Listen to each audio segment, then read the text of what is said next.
Assalamualaikum warahmatullahi wabarakatuh. Perkenalkan, nama saya Intan Nusya Fitri dari kelas 10I. Pada video ini, saya akan mempresentasikan apa sih lembaga sosial itu. Oke, lebih jelasnya mari kita simak pembahasan berikut ini.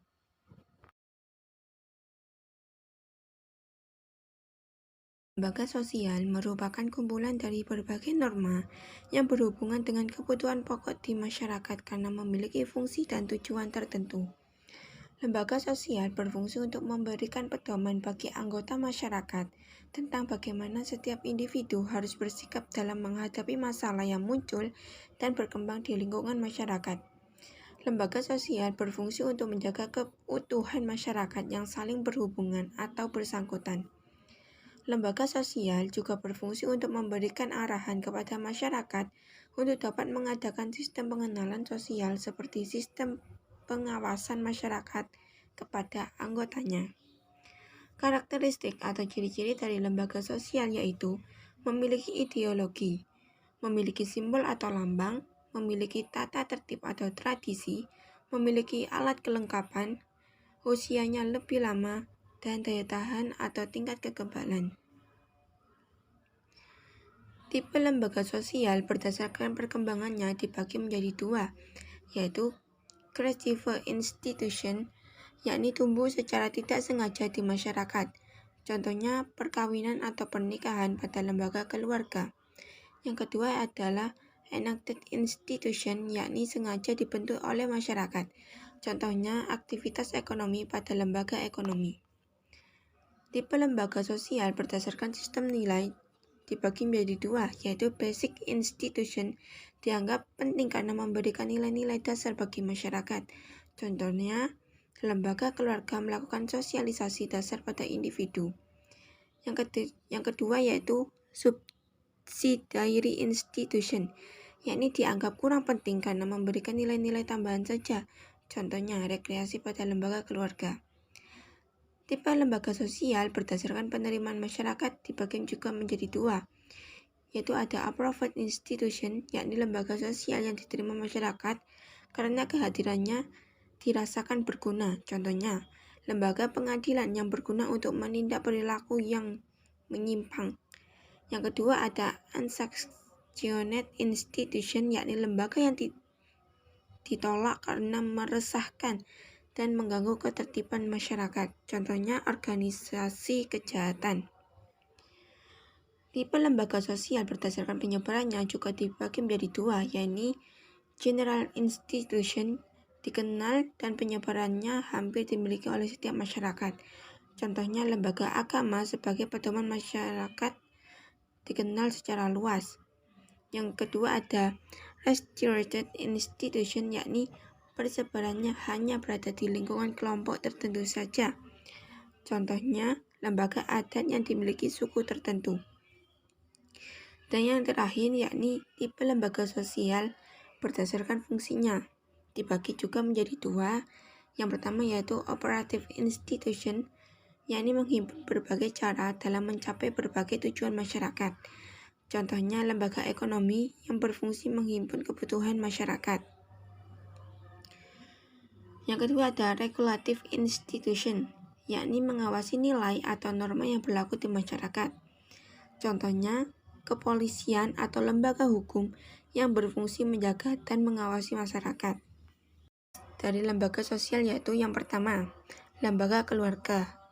Bentuk-bentuk keluarga yakni ada keluarga inti yang terdiri dari ayah, ibu, dan anak. Dan yang kedua ada keluarga besar. Keluarga ini yang terdiri dari keluarga inti dan sanak saudara lainnya, baik secara vertikal maupun horizontal yang berasal dari pihak suami atau istri. Bentuk perkawinan berdasarkan jumlah suami atau istri dibagi menjadi dua, yaitu monogami, yakni perkawinan yang terjadi antara satu orang laki-laki dengan satu orang perempuan dalam jangka waktu tertentu. Contohnya, perkawinan yang terjadi pada masyarakat secara umum. Yang kedua ada poligami, yakni perkawinan yang terjadi antara satu orang laki-laki atau perempuan dengan lebih dari satu orang laki-laki atau perempuan secara bersamaan. Poligami dibedakan menjadi dua, yakni poligini, yaitu satu orang laki-laki menikahi lebih dari satu perempuan. Contohnya poligami pada masyarakat Yalimo di Papua yang dilakukan agar generasi Papua tidak pernah punah. Kemudian ada poliandri, yaitu satu orang perempuan menikahi lebih dari satu laki-laki. Contohnya pada masyarakat desa Himalaya di Nepal agar mudah mengatur pembagian tanah. Bentuk perkawinan berdasarkan asal suami atau istri. Dibagi juga menjadi dua, yakni endogami, yaitu perkawinan yang dilakukan antara laki-laki dan perempuan dari asal yang sama. Contohnya laki-laki dari suku Dayak menikahi perempuan dari suku Dayak. Yang kedua ada eksogami, yakni perkawinan yang dilakukan antara laki-laki dan perempuan dari asal yang berbeda. Contohnya laki-laki dari suku Bugis menikahi perempuan dari suku Sasak. Fungsi dari lembaga keluarga yakni reproduksi, pemberi status sosial, pemenuhan kebutuhan sehari-hari, afeksi atau kasih sayang, proteksi atau perlindungan, sosialisasi, dan pengawasan sosial. Jenis lembaga sosial yang kedua yakni lembaga agama. Lembaga agama merupakan seperangkat aturan yang mengatur tentang hubungan antara manusia dengan Tuhan, manusia dengan manusia lainnya, dan manusia dengan lingkungannya. Fungsi lembaga agama menurut Emil Durkheim yakni kohersi sosial, kontrol sosial, dan tujuan kehidupan bagi manusia. Selanjutnya ada lembaga pendidikan, yakni tempat berlangsungnya proses belajar mengajar dengan tujuan mengubah tingkah laku manusia ke arah yang lebih baik melalui lingkungan sekitarnya. Jenis dari lembaga pendidikan yakni formal, yaitu lembaga pendidikan resmi yang dibentuk untuk memenuhi kebutuhan ilmu pengetahuan di masyarakat. Contohnya sekolah atau akademi. Yang kedua yakni pendidikan informal, lembaga pendidikan tidak resmi. Contohnya pendidikan yang diajarkan dalam lingkungan keluarga.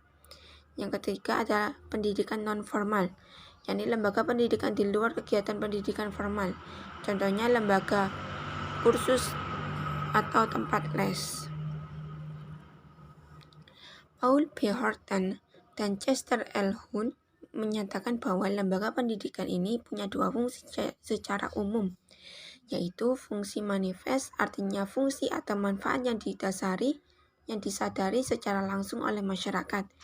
Yang kedua yaitu fungsi laten, yakni fungsi atau manfaat yang tidak disadari langsung oleh masyarakat. Selanjutnya ada lembaga ekonomi, lembaga yang mengatur hubungan antar manusia dalam pemenuhan kebutuhan hidup sehari-hari untuk mencapai kesejahteraan.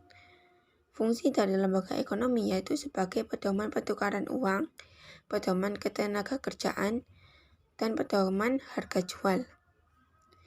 Yang terakhir yaitu lembaga yang mengatur tentang kekuasaan pada negara untuk mewujudkan kebaikan bersama masyarakat, yakni lembaga politik. Fungsi dari lembaga politik yaitu memelihara ketertiban di dalam atau internal order, menjaga keamanan dari luar atau external security, mengusahakan kesejahteraan umum atau general welfare. Yang terakhir yaitu mengatur proses politik atau political process. Dan yang terakhir adalah lembaga hukum. Lembaga hukum adalah lembaga yang berperan mengatur dan menegakkan tata tertib serta memberi pelayanan atau bantuan hukum untuk masyarakat. Di Indonesia sendiri ada beberapa produk hukum yang berlaku bagi masyarakat umum, seperti UUD NRI 1945, Undang-Undang, Perpu, Peraturan Pemerintah, Peraturan Presiden, Peraturan Menteri, Peraturan Daerah, dan peraturan lembaga atau instansi lain. Sekian yang bisa saya sampaikan. Mohon maaf bila ada salah kata. Bila taufik wal hidayah. Wassalamualaikum warahmatullahi wabarakatuh.